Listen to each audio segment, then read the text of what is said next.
اعوذ باللہ من الشیطان الرجیم بسم اللہ الرحمن الرحیم۔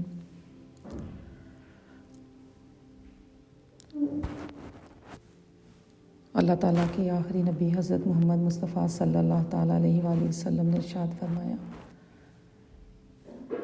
کہ بہترین کلام اللہ کی کتاب یعنی قرآن پاک ہے، اور بہترین ہدایت نبی برحق حضرت محمد مصطفیٰ صلی اللہ تعالیٰ علیہ وآلہ وسلم کی ہدایت ہے، اور یہی دو نور کے سرچشمے ہیں قرآن پاک اور احادیث نبی صلی اللہ علیہ وسلم، جو نبی کریم صلی اللہ علیہ وسلم نے قرآن پاک پر عمل کر کے دکھایا، وہی ہمارے لیے راہ نجات ہے، اور اسی پر چل کر ہم نے اسی کو فالو کر کے ہم نے انشاءاللہ العزیز اللہ تعالیٰ کی ہدایت حاصل کرنے کے لیے کامیابی حاصل کرنی ہے۔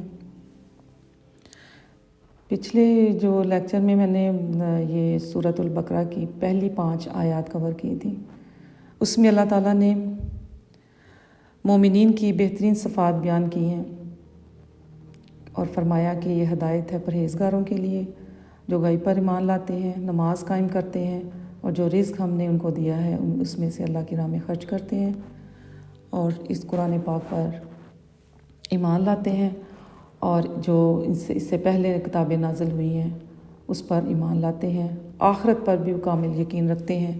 اللہ تعالیٰ نے فرمایا کہ ایسے ہی لوگ جو ہیں، یہی لوگ اپنے رب کی طرف سے ہدایت پر ہیں اور وہی حقیقی کامیابی حاصل کرنے والے ہیں۔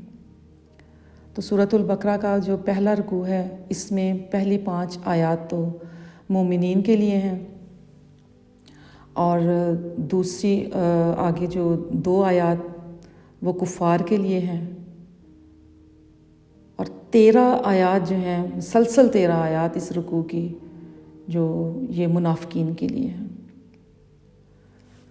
تو ہر زمانے میں دنیا میں ان 3 قسم کے لوگوں سے ہمارا واسطہ پڑتا ہے، اس لیے سورہ بقرہ کے آغاز میں اللہ تعالیٰ نے 3 قسم کے لوگوں کا ذکر کیا ہے۔ نمبر 1 مومن ہے، نمبر 2 کافر، اور نمبر 3 منافقین۔ مومن کا ذکر تو مومنین کا ذکر اللہ تعالیٰ نے فرما دیا 5 آیات میں، اور جو بالکل اس کی خلاف ورزی کرتے ہیں، جو ایمان نہیں لے کے آتے، کفر کی روش اختیار کر لیتے ہیں اور اللہ تعالیٰ کے احکامات کی کھلم کھلا خلاف ورزی کرتے ہیں، اور نبی کریم صلی اللہ علیہ وسلم کے جنہوں نے یہ تکذیب کی، قرآن کو نہ مانا اور اپنی جو گمراہیاں ہیں اس پر ڈٹے رہے، تو قرآن اس کو اللہ تعالیٰ نے اس کو کافر کہا ہے، وہ کافر ہیں۔ ایسے ہی لوگوں کے لیے اللہ تعالیٰ نے یہ 2 آیات نازل فرمائی ہیں، اور سب سے پہلے ہمیں جائزہ لینا ہے کہ کافر اعتقادی، یعنی ایک تو اعتقادی کافر ہیں، یعنی جنہوں نے سرے سے ہی اسلام کی دعوت کو نہیں مانا، نبی کریم صلی اللہ علیہ وسلم کی دعوت کو جنہوں نے ٹھکرا دیا اور ان کی تکذیب کی اور ان کو سرے سے ماننے سے انکار کر دیا، ایک اعتقاداً کافر کہلاتے ہیں۔ ایک عملی کافر بھی ہیں، یعنی جو جان بوجھ کر اللہ تعالیٰ کے احکامات سے منہ موڑتے ہیں۔ مثلاً نبی کریم صلی اللہ علیہ وسلم کا ارشاد ہے، جس نے جان بوجھ کر نماز چھوڑی اس نے گویا کفر کیا۔ بندہ جو ہے وہ کافر کہلاتا ہے، عملاً کافر ہے وہ، یعنی کفر اور اسلام کے جو فرق کرنے والی وہ چیز ہے وہ نماز ہے۔ نمازی جو ہے وہ اللہ تعالیٰ کے احکامات اللہ تعالیٰ کے آگے سر تسلیم خم کرتا ہے، گویا وہ مسلمان ہے، اور عملاً جو ہے وہ کافر ہے۔ یعنی آپ ڈیٹیل دیکھیں صحابہ کرام رضوان اللہ علیہم اجمعین کے جو ریاست مدینہ میں آپ ذرا نظر دوڑائیں تو پتہ چلتا ہے کہ یہاں منافقین نے سر اٹھایا ہے، یعنی وہ اوپر سے انہوں نے کلمہ پڑھ لیا تھا لیکن اندر سے وہ کفر کی روش اختیار کیے ہوئے تھے۔ تو پتہ چلا کہ اگر ہم جان بوجھ کر اللہ تعالیٰ کے احکامات سے منہ موڑتے ہیں، ہم نماز قائم نہیں کرتے، اور تو ہم عملاً کافر ہیں، عملی طور پر ہم کافر ہیں، لیکن زبانی طور پر ہم نے اسلام کے دائرے میں الحمدللہ ہم آ گئے ہیں۔ اسی جو بات کو علامہ اقبال نے اپنے شعر میں کہا، یہ زبان سے کہہ دیا لا الہ تو کیا حاصل، دل و نگاہ مسلمان نہیں تو کچھ بھی نہیں۔ تو جو اعتقادی منافقین ہیں اس کے لیے تو نبی کریم صلی اللہ علیہ وآلہ وسلم کی جو ظاہری حیات مبارکہ تھی، اس میں نبی کریم صلی اللہ علیہ وآلہ وسلم کو اللہ تعالیٰ نے منافقین کے نام تک بتائے تھے وحی کے ذریعے. لیکن آج کے جو اس دور میں ہم کسی کو اعتقادی منافق نہیں کہہ سکتے، لیکن اللہ کے نبی صلی اللہ تعالیٰ علیہ وآلہ وسلم نے منافقین کی نشانیاں بتائی ہیں کہ اور ہمیں ان نشانیوں کو بغور دیکھنا ہے تاکہ اور اس سے بچنا ہے تاکہ ہم منافق ڈکلیئر نہ ہوں. اللہ تعالیٰ کی بارگاہ میں ہم سچے مسلمان بنیں اور عملاً مسلمان کہلانے کے حقدار بنیں. تو پتہ یہ چلا کہ ایمان والوں کے لیے اللہ تعالیٰ نے 5 آیتیں نازل فرمائیں، یعنی سورہ بقرہ کے شروع رکوع میں، اور 2 کافروں کے لیے، 13 مسلسل آیات جو ہیں وہ منافقین کے لیے. تو اللہ تعالیٰ نے فرمایا بے شک وہ لوگ جنہوں نے کفر کی روش اختیار کی ان کے لیے برابر ہے اے نبی صلی اللہ علیہ وآلہ وسلم، آپ انہیں ڈرائیں یا نہ ڈرائیں، ایمان نہیں لائیں گے. ختم اللہ علی قلوبہم وعلی سمعہم وعلی ابصارہم غشاوۃ ولہم عذاب عظیم. مہر لگا دی ہے اللہ تعالیٰ نے ایسے لوگوں کے دلوں پر، وعلی سمعہم اور ان کے کانوں پر، وعلی ابصارہم غشاوہ اور ان کی آنکھوں پر، ان کے دلوں پر پردہ ڈال دیا ہے. وَلَهُمْ عَذَابٌ عَظِيمٌ اور ان کے لیے دردناک عذاب ہے. تو اللہ تعالیٰ نے فرمایا کہ جو لوگ کافر ہیں جان بوجھ کر حسد کی وجہ سے، بغض و عناد کی وجہ سے حق بات کو قبول نہیں کرتے، اللہ تعالیٰ نے ان کے دلوں پر، ان کے کانوں پر مہر لگا دی ہے اور ان کی آنکھوں پر، ان کے دلوں پر پردہ ڈال دیا ہے. وَلَهُمْ عَذَابٌ عَظِيمٌ اور ان کے لیے دردناک عذاب ہے. اس سے مراد یہ ہے کہ جو کافر ہیں وہ جان بوجھ کر حسد کی وجہ سے، بغض کی وجہ سے انہوں نے حق بات کو قبول کرنے سے انکار کر دیا. اللہ تعالیٰ نے ایسے ہی لوگوں کے لیے ارشاد فرمایا ہے کہ بے شک وہ لوگ جنہوں نے کفر کی روش اختیار کی ان کے لیے برابر ہے نبی صلی اللہ علیہ وسلم، آپ انہیں ڈرائیں یا نہ ڈرائیں وہ ایمان نہیں لائیں گے. اس کا مطلب یہ نہیں کہ ان کو تبلیغ نہیں کرنی، تبلیغ کرنی ہے، لیکن دیکھیں سوئے ہوئے شخص کو تو آپ جگا سکتے ہیں، لیکن جو جان بوجھ کر مچلا بن کے لیٹا ہوا تو آپ ان کو جگا نہیں سکتے جب تک کہ وہ خود نہ جاگنا چاہیں. تو یہ اللہ تعالیٰ کا دستور ہے کہ جو ایمان لانا چاہتے ہیں، ہدایت کی روش اختیار کرنا چاہتے ہیں، اللہ تعالیٰ کہتا ہے ہم نے ان کے لیے ہدایت کے لیے راہیں آسان کر دی ہیں. تو جان بوجھ کر حق سے عناد کرنے والے، حق سے دوری اختیار کرنے والے، ان کے لیے اللہ کے ہاں کوئی ہدایت نہیں ہے. اللہ تعالیٰ اپنے معاملات میں بہت سخت ہے. اس نے اپنے لیے رولز طے کیے ہیں کہ وقت کا پیغمبر بھی اسے ہدایت نہیں دے سکتا. جو جان بوجھ کر حق سے دوری اختیار کرتے ہیں، حق بات تسلیم نہیں کرتے، تو اللہ تعالیٰ نے ایسے ہی لوگوں کے لیے ارشاد فرمایا کہ جو لوگ کوشش کریں گے، ہدایت مانگیں گے، ہدایت کی راہ پر چلنے کی کوشش کریں گے، ان لوگوں کے لیے اللہ تعالیٰ نے ارشاد فرمایا جو لوگ ہمارے لیے کوشش کریں گے ہم اسے ہدایت دیں گے. تو جو بات مانتا ہے اس کے لیے بشارت ہے، اور جو نہیں مانتے ان کے لیے قرآن عذاب کا کوڑا ہے. اللہ تعالیٰ نے جنت کی صورت میں ابدی نعمتیں، ابدی کامیابیاں، لامحدود نعمتیں اللہ تعالیٰ نے ہمارے لیے تیار کر رکھی ہیں ان لوگوں کے لیے جو اللہ تعالیٰ کی فرما بردار بندے ہیں اور جو حق بات کو تسلیم کرتے ہیں، نہ صرف مانتے ہیں بلکہ ان پر عمل کرتے ہیں. پھر اللہ تعالیٰ نے فرمایا ختم اللہ علی قلوبہم، یعنی جو مانتے ہیں ان کے لیے ہدایت ہے، جو نہیں مانتے ان کے دلوں پر اللہ تعالیٰ نے مہر ثبت کر دی ہے. ختم اللہ علی قلوبہم، ان کے دلوں پر اللہ تعالیٰ نے مہر لگا دی ہے. سورۃ الانعام میں اللہ تعالیٰ نے ارشاد فرمایا ہم پھیر دیتے ہیں ان کے دلوں کو اور ان کی آنکھوں کو اور ان کی عقل کو بند کر دیتے ہیں اور کہ وہ حق کو قبول ہی نہ کریں۔ اللہ تعالیٰ کہتا ہے میں خود ان کو پھر اندھا کر دیتا ہوں۔ کس طرح سے؟ جس طرح کہ انہوں نے جب پہلی دفعہ حق بات ان کے سامنے آئی تھی، حق بات کو انہوں نے قبول نہیں کیا تھا، اس سے روگردانی کی تھی، حالانکہ ان کے سامنے حق کھل گیا تھا۔ نبی برحق صلی اللہ تعالیٰ علیہ وآلہ وسلم نے ان کو دعوت دی تھی۔ اللہ تعالیٰ نے فرمایا سورہ الانعام میں اب اگر یہ چاہیں گے بھی تو میں ان کو اسلام کی طرف آنے نہیں دوں گا۔ یہ اللہ تعالیٰ کا دستور ہے۔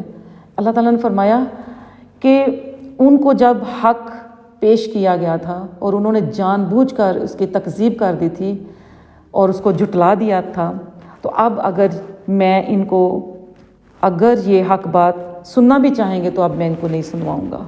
کیونکہ جس طرح انہوں نے پہلی مرتبہ جب ان پر حق کھلا تھا انہوں نے ایمان سے روگردانی اختیار کی تھی، اب اگر یہ چاہیں گے بھی تو میں اس کو اسلام کی طرف نہیں آنے دوں گا اور میں ان کو چھوڑ دوں گا کہ وہ اپنی سرکشی میں پھرتے رہیں۔ اس سورہ الانعام کی آیت نمبر 110 ذرا پڑھ کے دیکھیں کہ اللہ تعالیٰ نے کیا ارشاد فرمایا اور اس کو کوٹ کیا ہے۔ میں نے اس ختم اللہ علی قلوبہم وعلی سمعہم وعلی ابصارہم غشاوۃ ولہم عذاب عظیم کہ اللہ تعالیٰ نے فرمایا ہم پھیر دیتے ہیں ان کے دلوں کو اور ان کی آنکھوں کو یعنی عقل کو کہ وہ حق کو قبول نہ کریں۔ اللہ کہتا ہے کہ میں ان کو حق سے ایسا اندھا کر دیتا ہوں کہ اب وہ ایمان نہیں لائیں گے۔ کیونکہ جب پہلی مرتبہ ان پر حق کھلا تھا تو انہوں نے اس سے روگردانی کی تھی، اور اب اگر یہ چاہیں گے بھی تو میں اس کو اسلام کی طرف نہیں آنے دوں گا اور میں ان کو چھوڑ دوں گا کہ وہ اپنی سرکشی میں پھرتے رہیں۔ اب اللہ تعالیٰ فرماتا ہے کہ اگر ان کے سامنے فرشتے بھی نازل ہوں اور مردے قبروں سے نکل کر ان کے سامنے باتیں کرنے لگیں اور ہر چیز جس کا ان کے سامنے وعدہ کیا تھا یعنی قیامت کے دن کا عذاب بھی آ جائے، اللہ تعالیٰ فرماتا ہے پھر بھی میں ایمان نہیں ان کو لانے دوں گا، پھر بھی یہ ایمان نہیں لے کے آئیں گے۔ ایسی مہر ثبت کر دی ہے سوائے جسے اللہ تعالیٰ خود ہی ہدایت دے دے۔ اللہ تعالیٰ اپنے معاملات میں بہت سخت ہے۔ یہ کائنات کی حقیقت ہے کہ اللہ ایک ہے۔ لیڈ چیز ہمارا ایمان ہے، ایمان نہیں ہے تو پھر کچھ بھی نہیں ہے۔ تو اللہ تعالیٰ نے فرمایا کہ اگر کوئی اسے سیریس نہیں لیتا وہ اللہ کو کیا ہے، وہ تو اپنے نبی سے بھی 3 دفعہ قرآن پاک میں اپنے نبی سے بھی کہلوا رہا ہے، سورہ زمر میں، سورہ یونس میں، سورہ الانعام میں، کہ اے نبی تم فرما دو کہ اگر میں بھی اپنے رب کی نافرمانی کروں تو مجھے بھی اس بات کا ڈر ہے کہ بڑے دن کا عذاب مجھے بھی آ پکڑے گا۔ تو دیکھیں ہماری کیا مجال ہے، ہماری کیا مجال ہے کہ ہم اللہ تعالیٰ کے جو زیادہ لاڈلے ہیں کہ نبی کریم صلی اللہ علیہ وسلم کی زبانی اللہ تعالیٰ نے یہ کہلوا دیا کہ اے نبی آپ اپنی مثال دے کے ان کو سمجھا دیں کہ اگر میں بھی اپنے رب کی نافرمانی کروں گا تو بڑے دن کا عذاب مجھے بھی آ پکڑے گا۔ یعنی یہ جو پتہ چلا کہ یہ جو کفار مشرکین ہیں، مکہ کے کافر ہیں، جب نبی برحق حضرت محمد مصطفیٰ صلی اللہ تعالیٰ علیہ وآلہ وسلم نے ان پر حق آشکار کیا قرآن پاک کی صورت میں، تو دیکھیں ہم نے پڑھا قرآن پاک میں، اگلی آیات میں پڑھیں گے کہ نبی کریم صلی اللہ علیہ وسلم کو انہوں نے بہت زیادہ تکلیفیں دی، بے شمار تکلیفوں سے گزارا اور ڈٹے رہے جہالت پر ڈٹے رہے۔ اور یہ من دون اللہ یعنی اللہ کے علاوہ، یعنی ان کو پتہ تھا کہ اللہ کے نبی صلی اللہ علیہ وسلم جب اللہ کے حکم سے ان سے پوچھتے تھے نا کہ اللہ فرماتا تھا نبی ان سے پوچھیں کہ آسمان کس نے بنایا، تو اللہ کہتا ہے یہ کہیں گے اللہ نے۔ پتہ تھا ان کو زمین و آسمان کا مالک کون ہے اللہ، بارش کون برساتا ہے اللہ، لیکن وہ کہتے تھے بتوں کو ہم اس لیے پوجتے ہیں کہ یہ اللہ کے ہاں ہماری سفارش کریں گے، ہم ان کے پاس اپنی دعائیں التجائیں لے کے جاتے ہیں، یہ اللہ کے بڑے بزرگ ہیں اور یہ ہماری دعائیں جو ہیں اللہ سے قبول کروا لیں گے۔ دیکھیے قوم نوح کا جب اسٹڈی کریں تو قوم نوح میں 5 جو بزرگ تھے، جو وہ قوم سمجھتی تھی کہ اللہ کے بڑے بزرگ بندے ہیں اور اللہ تعالیٰ کی یہ بڑی عبادت کرتے تھے، بڑے عبادت گزار بندے تھے، مخلوق کی بڑی خدمت کرتے تھے. انہوں نے بڑی مخلوق کی خدمت کی ہے. 5 بزرگ تھے جن کے نام پر بت بنائے گئے تھے. اب آپ کو پتہ چلے گا کہ بت ہے کیا چیز. وہ کہتے ہیں بتوں کے لیے آئے تھے، بتوں کے لیے آئے تھے. یہ مشرکین عرب کیوں ڈٹ گئے تھے؟ کیوں انہوں نے اللہ کے رسول صلی اللہ علیہ وسلم کی بات نہ سنی؟ کیوں مخالفت میں ڈٹ گئے تھے؟ یہ کافروں کے بارے میں نا، جن پر یہ مہر ثبت کر دی تھی اللہ تعالیٰ نے، ختم اللہ علی قلوبہم. تو یہ حضرت نوح علیہ السلام کی قوم جو ہے 5 قسم کے بتوں کو جو پوجتے تھے نا، ود، سوا، یغوث، یعوق، نصر، یہ کون تھے؟ اور ان کا ذکر قرآن پاک میں بھی اللہ تعالیٰ نے ارشاد فرمایا ہے کہ یہ نوح علیہ السلام کے زمانہ کے نیک اور صالح انسان تھے جن کی پرستش کی جاتی تھی. اور پھر یہ صحیح بخاری کی حدیث میں ہے کہ یہ 5 قسم کے بت قوم نوح جو ہے ان کی پوجا کرتی تھی. کیوں پوجا کرتی تھی؟ ان کو پتہ تھا کہ یہ اللہ کے نیک بزرگ تھے، یہ عبادت گزار تھے، اور انہوں نے نیک اعمال کیے ہیں، اور یہ ہماری دعائیں جو ہیں وہ اللہ کی بارگاہ میں لے رہی ہے. ہم وسیلہ بناتے ہیں ان کو، اور اس لیے ہم ان کی پوجا، قرآن نے ان کا ذکر کیا ہے. اور پھر مشرکین عرب نے ان کو بھی لیا اور ساتھ اپنے بت بگاڑ لیے، لات، منات، عزا. اور لات جو ہے ایک بزرگ تھے جو حاجیوں کو ستو گھول گھول کر پلایا کرتے تھے، اور ان کی وفات کے بعد ان کے نام پر بت بنایا گیا. دیکھ لیں یہ بتوں کی جو ہسٹری ہے نا، یہ کیا ہے. بت بزرگوں کے نام پہ بنائے گئے تھے، یعنی اس قوم میں جن کو وہ بڑا اپنا سمجھتے تھے کہ یہ مخلوق خدا کے بڑے وہ کرتے ہیں، خدمت گزار ہیں، اور یہ اللہ کی بڑی عبادت کرتے ہیں. ان کے ناموں پر بت گھڑ لیے گئے تھے اور پھر ان کی پوجا کرتے تھے.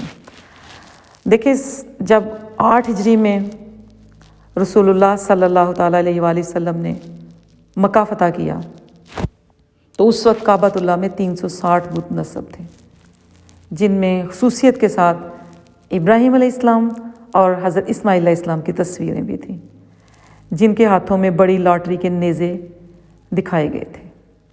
یعنی ان کے نام پر بھی انہوں نے تصویریں بنائی ہوئی تھیں. پھر ان میں سے ایک حضرت مریم علیہ السلام کی بھی تصویر تھی. اور عرب کا ایک مشہور بت تھا جس کا نام حبل تھا. یہ ایک بت اور مجسمہ تھا جو حابیل کے نام پر لوگوں نے بنا رکھا تھا. چونکہ قابیل نے اپنے بھائی حابیل کو اپنی خواہش کی تکمیل کے لیے شہید کیا تھا، اس لیے شہید مظلوم سے عرب کے مشرک مصیبت اور تکلیف کے وقت خاص طور پر جنگ کے موقع پر مدد مانگتے تھے. دیکھ لیں یہ بتوں کی ہسٹری ہے. جیسا کہ وہ حالت کفر میں ابو سفیان نے پکارا تھا نا، اعلیٰ حبل کا نعرہ بلند کیا کیونکہ ہمارا حبل ہے، تو رسول اللہ صلی اللہ علیہ وسلم نے حضرت عمر رضی اللہ تعالیٰ عنہ کو کہا کہ بولیے کہ ہمارا اللہ ہے.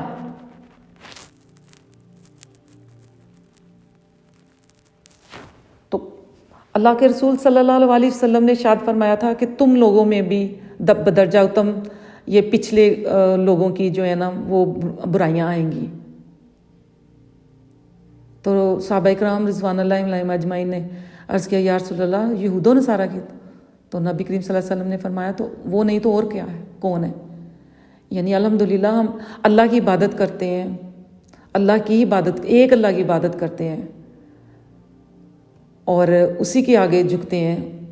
لیکن دیکھیں کہ جو 1000 سال سے گزرے ہوئے بزرگ ہیں، 600 سال سے، ان کو بھی مدد کے لیے پکارتے ہیں کہ اللہ کے نیک بزرگ تھے اور اللہ تعالیٰ ان کے ذریعے سے ہماری سنے گا.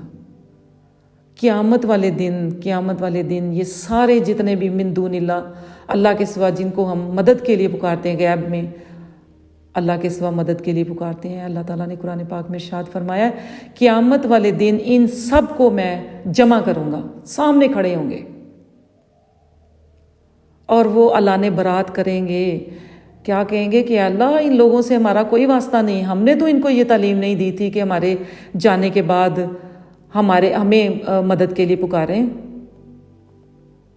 انہوں نے اللہ نے برات کر دینا ہے کہ اللہ ہمارا ان سے کوئی واسطہ نہیں، کوئی تعلق نہیں ہے، انہوں نے خود ہی گڑھ لی ہیں یہ چیزیں۔ تو وہ جو ان کے پیچھے لگے ہیں درجہ بدرجہ ان کو ان سے مدد مانگنے کے لیے ایک نیا کانسیپٹ کلیئر اپنا اڈاپٹ کر لیا ہے کہ پکارتے تو ہم اللہ کو ہیں، لیکن یہ ہماری مدد کرتے ہیں کیونکہ یہ اللہ کے نیک بزرگ ہیں اور اللہ ان کی زیادہ سنتا ہے۔ انہوں نے مخلوق کی بڑی خدمت کی ہے۔ اور اللہ کے بندوں، اللہ کے رسول صلی اللہ علیہ وسلم نے ارشاد فرمایا تھا کہ دیکھو 2 چیزیں میں تم میں چھوڑ کے جا رہا ہوں، ایک قرآن اور ایک سنت ہے، اسی کو فالو کرنا تو صراط مستقیم پہ چلو گے۔ لیکن قوم جو ہے فرقوں میں بٹ گئی، امت فرقوں میں بٹ گئی، ہر ایک نے اپنے اپنے جو اعتقادات میں بڑھ چڑھ کر حصہ لیا۔ تو قرب قیامت میں تو یہ نشانیاں جو ہیں وہ اللہ کے رسول صلی اللہ علیہ وسلم نے ارشاد فرمایا تھا کہ قیامت والے دن جو ہے قیامت کے قریب اتنے فرقے آ جائیں گے، تم نے اس سے بچنا ہے۔ وہ کہتے ہیں نبی کریم صلی اللہ علیہ وسلم نے فرمایا تھا، حدیث میں ہے کہ اتنے فرقے ہوں گے، اور ایک فرقہ اس میں سے جو ہے وہ اللہ کے ہاں مقبول ہوگا، وہ جنتی ہے۔ تو نبی کریم صلی اللہ علیہ وسلم نے تو قیامت کی اور بھی بڑی نشانیاں بتائی ہیں، بچنے کا حکم دیا ہے کہ تم بچ جانا، تم بچ جانا، تم نے بس فالو کرنا ہے قرآن پاک کو اور نبی کریم صلی اللہ علیہ وسلم کی سنت کو، اور اہل بیت کے ساتھ حسن سلوک کرنا ہے۔ تو امت دیکھیں فرقوں میں بٹ گئی ہے۔ تو اللہ تعالیٰ نے قرآن پاک میں دیکھیں جگہ جگہ ارشاد فرمایا کہ قیامت والے دن وہ لوگ جو ہیں جن کو یہ اللہ کے سوا مدد کے لیے پکارتے ہیں، اللہ تعالیٰ ان کو قیامت والے دن کھڑا کر کے پوچھے گا کہ کیا تو نے یہ تعلیم دی تھی؟ کیا تم نے میرے بندوں کو یہ تعلیم دی تھی؟ تو وہ اللہ نے برات کر دیں گے کہ اللہ ہم نے تو ان کو یہ نہیں کہا تھا کہ تم اس طرح کرنا۔ تو یہ بہت احتیاط والا معاملہ ہے کہ دین سیدھا سادہ، سیدھا صراط مستقیم پہ چلنے والا، اور لوگوں نے از خود ہی کہانیاں، خود ساختہ کہانیاں گھڑ کے تو امت کو گمراہ کرنے کی کوشش کی ہے اور اللہ تعالیٰ سے دور کیا ہے۔